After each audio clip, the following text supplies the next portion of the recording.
Ainsi parle l'Éternel, placez-vous sur les chemins, regardez et demandez quels sont les anciens sentiers, quelle est la bonne voie. Marchez-y et vous trouverez le repos de vos âmes. Jérémie chapitre 6 verset 16. Bonjour bien-aimés, c'est l'heure de la prière et de la repentance. En ce dimanche 3 août 2025, mi-journée, prions ensemble. Seigneur, en cette mi-journée, je viens faire halte auprès de toi. Merci pour ce dimanche, pour la paix qu'il apporte et pour ta présence qui accompagne chaque instant. Je te rends grâce pour ce matin passé, pour ta parole entendue, pour la louange partagée, pour les regards, les prières, les silences habités. Maintenant, Seigneur, je te remets ce qu'il reste de ce jour, les temps en famille, les moments de repos, les gestes simples, les pensées profondes. Viens y déposer ta paix, ton amour, ta lumière, Seigneur. Si mon cœur s'est agité, calme-le. Si j'ai été distrait de toi, distrait, oui, recentre-moi. Si j'ai jugé ou murmuré, pardonne-moi. Et si je me suis vide, si je me sens vide, Seigneur, remplis-moi à nouveau. Ta parole déclare. Ainsi parle l'Éternel, placez-vous sur les chemins, regardez et demandez quels sont les anciens sentiers, quelle est la bonne voie. Marchez-y et vous trouverez le repos de vos âmes. Bien-aimé, même un dimanche peut être envahi par le bruit intérieur. Dieu t'invite à ralentir, à écouter, à respirer. En sa présence, il n'attend pas de grandes choses, seulement un cœur disponible pour le rencontrer. Je déclare que ce jour continue d'être une bénédiction. Je choisis la paix, le repos, la louange. Je suis sous le regard de Dieu au nom de Jésus et il accomplit encore des merveilles dans ce jour au nom de Jésus-Christ. Seigneur, merci pour l'habilitation à fonder, à créer, à ouvrir l'établissement que tu nous donnes. Sois béni au nom de Jésus. Seigneur, bénis cet après-midi. Faisons un espace de grâce, de calme et de joie, qu'à travers chaque moment, ton amour, ton nom soit glorifié. Ton nom soit glorifié. Au nom de Jésus-Christ de Nazareth, nous avons ainsi prié. Amen. Bien-aimé, si tu n'as pas encore reçu le Seigneur Jésus-Christ et si tu as besoin d'un guide, nous sommes là pour toi. Tous les jours, jusqu'à la fin de nos jours, tant que Dieu nous donnera la santé, la force et la disposition, la grâce, surtout la grâce, bien-aimé. Parce que si nous sommes debout, c'est pas grâce. Si nous prions, c'est pas grâce. Mais il faut avoir au début la volonté. Il faut avoir la volonté de craindre Dieu pour que le Saint-Esprit t'accompagne. Il faut avoir la volonté de servir Dieu pour que le Saint-Esprit t'accompagne. Le désir est d'abord intérieur. Ça vient d'abord de toi, de ton cœur, bien-aimé. Et la grâce de Dieu vient par la suite te couronner. Et les anges viennent par la suite te protéger.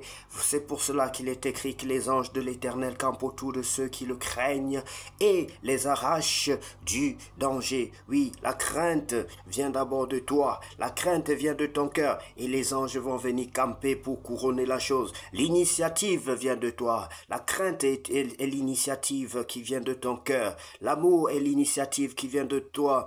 Le désir de servir l'Éternel vient de ton cœur. Et la grâce vient couronner tout après, bien-aimé.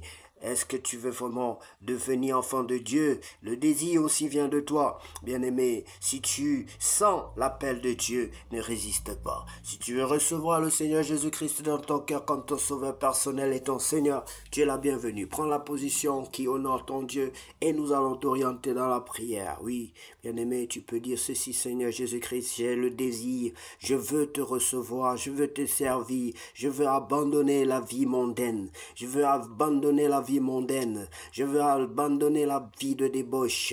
Je reconnais que cette vie n'est pas bonne et par conséquent que je suis un pécheur et que je suis en plein là-dedans. Pardonne-moi, Seigneur, je veux sortir de là. Je veux naître de nouveau. Je te demande pardon pour toutes les fautes et les offenses dont je suis coupable en menant cette vie de débauche, de mensonge, de vol, d'impudicité, de fornication, d'adultère. Pardonne-moi, Seigneur. Pardonne-moi, Seigneur. Pardonne-moi, Seigneur. Pardonne-moi. Pardonne-moi. Pardonne-moi, Seigneur. Je te demande pardon. Je t'aime, Jésus. Je t'aime, Jésus. Je t'aime, Jésus. Même si je n'ai pas la force pour te servir, mais j'implore ta grâce pour que tu m'aides à te servir, à t'aimer davantage, à marcher selon ta volonté et non la mienne. Délivre-moi du mal, entre dans le temple, viens demeurer dans le temple que je suis, viens demeurer dans ma vie, dans ma maison, viens demeurer dans mon entreprise, viens demeurer dans mes pensées, viens demeurer dans mes projets, viens demeurer dans ma mémoire, viens demeurer dans mon cœur. Demeure en moi, Seigneur, je veux demeurer en toi. Tu as dit que celui qui demeure en toi, tu demeures en lui. Il porte les fruits et le Père les mondes afin qu'il en porte encore davantage. Seigneur, je veux demeurer en toi tous les jours. Je voudrais rester toujours plus près de toi. Je voudrais rester toujours plus près de toi, car auprès de toi, c'est là chez moi. Auprès de toi et tout près de toi. Seigneur, baptise-moi et remplis-moi de ton Esprit Saint. Seigneur, baptise-moi et remplis-moi de ton Esprit Saint. Tu as dit que tu donnerais gratuitement ton Esprit Saint à quiconque tu le demanderais.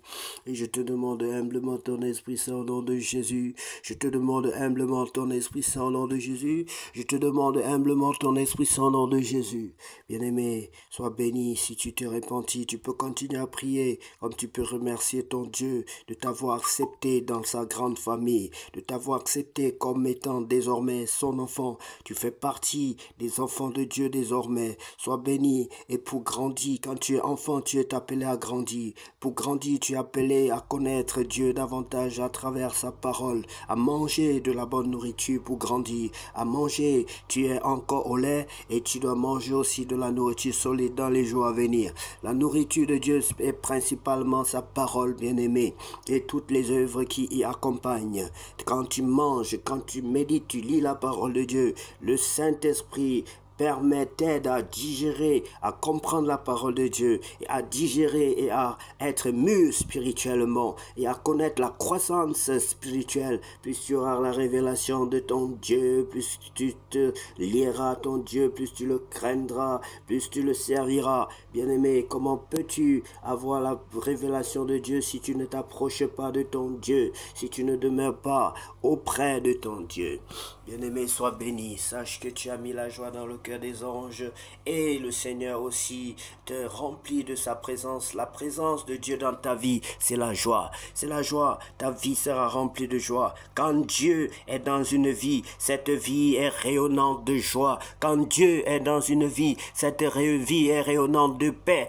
Quand Dieu est véritablement dans une maison, la maison est remplie de joie du Seigneur. La maison est remplie de la joie du Seigneur, de la paix du Seigneur, de l'amour du Seigneur, de la présence de l'onction du Seigneur. Et ma prière, bien-aimée, c'est que ta vie soit remplie de l'onction de Dieu, soit remplie de la paix de Dieu, soit remplie de l'amour de Dieu, soit entièrement délivrée au nom de Jésus, soit entièrement libre. Reçois l'onction de Dieu, reçois la liberté de Christ. Christ nous a délivrés pour que nous soyons véritablement libres et que nous ne soyons plus esclaves de qui que ce soit. Reçois ta délivrance totale. Reçois la plénitude de l'Esprit de Dieu dans ta vie. Reçois la plénitude de l'Esprit de Dieu dans ta maison. Reçois la plénitude de Dieu ainsi que de ses anges dans ta maison. Au nom de Jésus. Bien-aimés, nous allons lire ensemble la parole de Dieu dans le livre d'un Chronique chapitre 26, les portiers du temple et les intendants.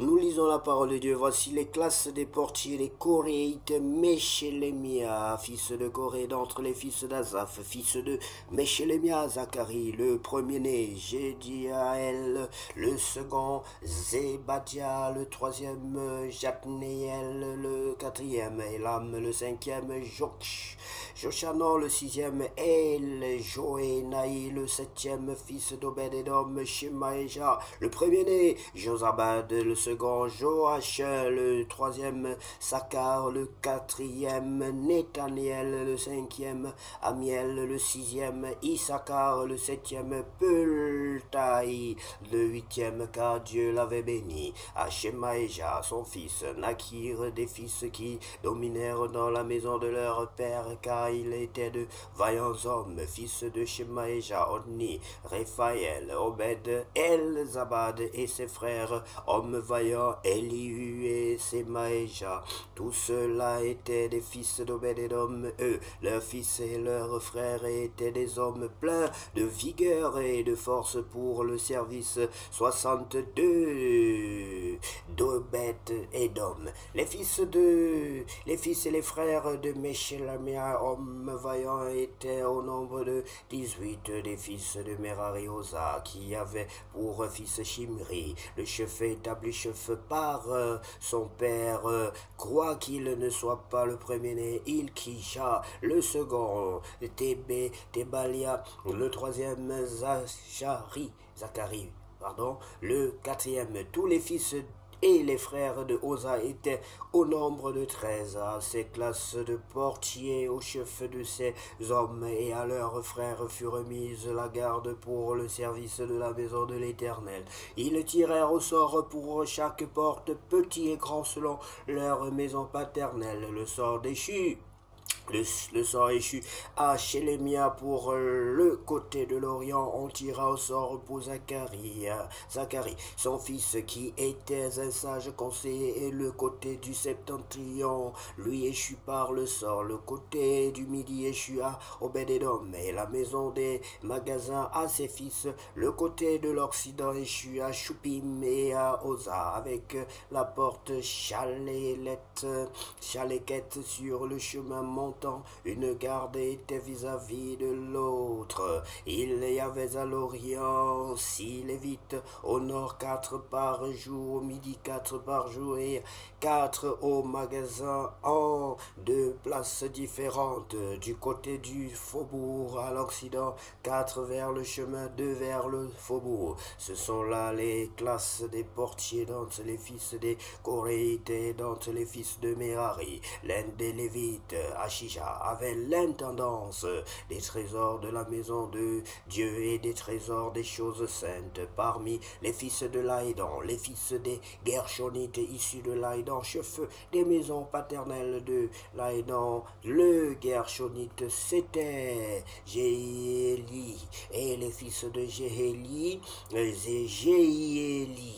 Zetam et Joël, son frère, qui gardait les trésors de la maison de l'Éternel parmi les Amramites, les Jitséarites, les Hébronites et les Zouziélites. C'était Shébouel, fils de Gershom, fils de Moïse, qui était intendant des trésors. Parmi ses frères issus d'Éliézer, dont le fils fut Rebshabia, dont le fils fut Ésaïe, dont le fils fut Joram, dont le fils fut Zikri, dont le fils fut Shélomite, et c'était Shélomite et ses frères qui gardaient tous les trésors des choses saintes qu'avait consacré le roi David, les chefs des maisons paternelles, les chefs de milliers, de centaines et les chefs de l'armée. C'était sur le butin pris à la guerre qu'il les avait consacrés pour l'entretien de la maison de l'Éternel. Tout ce qui avait été consacré par Samuel, le voyant par Saül, fils de Kis, par Abner, fils de Ner, par Joab, fils de Tserouja, toutes les choses consacrées étaient sous la garde de Shélomite et de ses frères, les magistrats et les surveillants en Israël.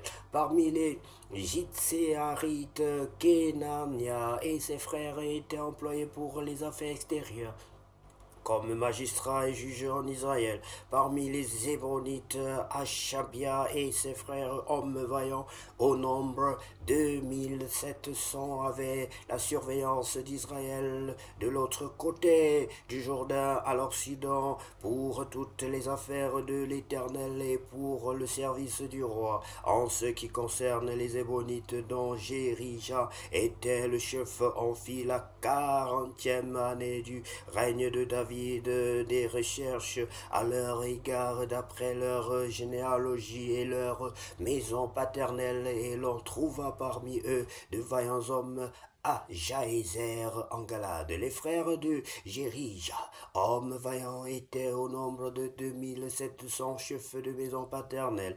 Le roi David les établit sur les Rubénites, sur les Gadites et sur la demi-tribu de Manassé pour toutes les affaires de Dieu et pour les affaires du roi. Merci infiniment, Seigneur, pour ta merveilleuse parole. Ta parole est une lampe à nos pieds, une lumière sur notre sentier.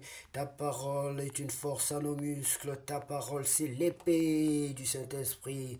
La parole que nous avons libérée ne retournera jamais à toi sans effet. Seigneur, tu veux que nous libérons ta parole. Dieu a une armée qui se lève pour l'adorer.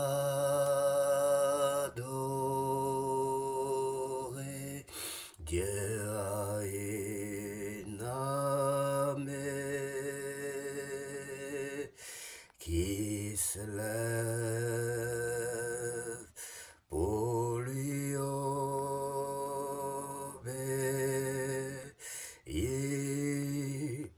Peuple de Dieu, lève tes mains pour l'adorer.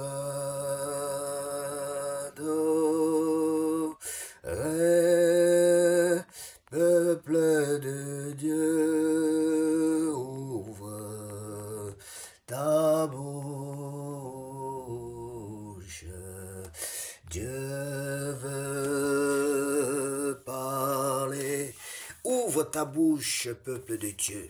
Toi, enfant de Dieu qui m'écoute, lève tes mains. Ouvre ta bouche. Dieu n'a de bouche que ta bouche. Dieu n'a de main que tes mains. Dieu agit à travers ses ambassadeurs, à travers ses enfants. C'est pour cela qu'il a dit, va partout, allez-y par tout le monde, annoncez la bonne nouvelle. Dieu nous a choisis comme ses disciples, ses représentants. Et il a dit que ce qu'il a fait comme miracle, nous pouvons en faire au-delà, bien-aimé. Et je t'exhorte de te lever, ne reste pas assis. Je t'exhorte de parler, pas seulement critiquer ceux qui essayent de faire, ou ceux qui le font déjà. Oui, bien-aimé, lève-toi et prêche l'évangile. Lève-toi, annonce la bonne nouvelle. Lève-toi, témoigne déjà de ce que Jésus-Christ a fait pour toi. C'est déjà une forme de prédication de l'évangile. Oui, bien-aimé, beaucoup ont cru parce qu'il y avait des gens qui disaient les témoignages que Jésus avait fait dans leur vie. Oui, bien-aimé, Bartimée pouvait témoigner Jésus. Lazare a témoigné Jésus. La femme samaritaine a témoigné Jésus et beaucoup d'autres femmes l'ont suivi. Prêcher l'évangile n'est pas aussi difficile que ça, bien-aimé.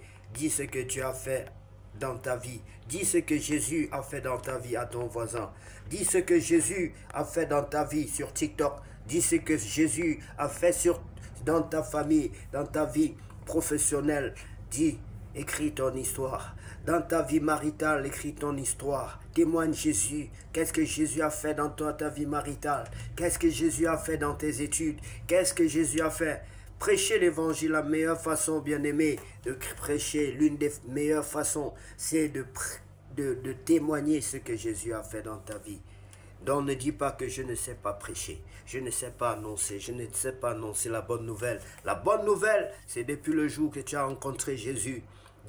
Tu as commencé à voir des changements dans ta vie. Il n'y a pas de petit témoignage, bien-aimé. Quel que soit le petit changement, si tu fumais et que tu ne fumes plus, témoigne Jésus. Si tu buvais et que tu ne bois plus, tu n'es plus un ivrogne. Si tu frappais sur ta femme, témoigne Jésus. Jésus est entré dans ta vie par la puissance de son Esprit Saint. Il a changé tout ce qui est négatif en positif. Il a changé tout ce qui est mal en bien. Parce qu'il est le Dieu, il est le bien. Il est le bien, il est l'incarnation même du bien.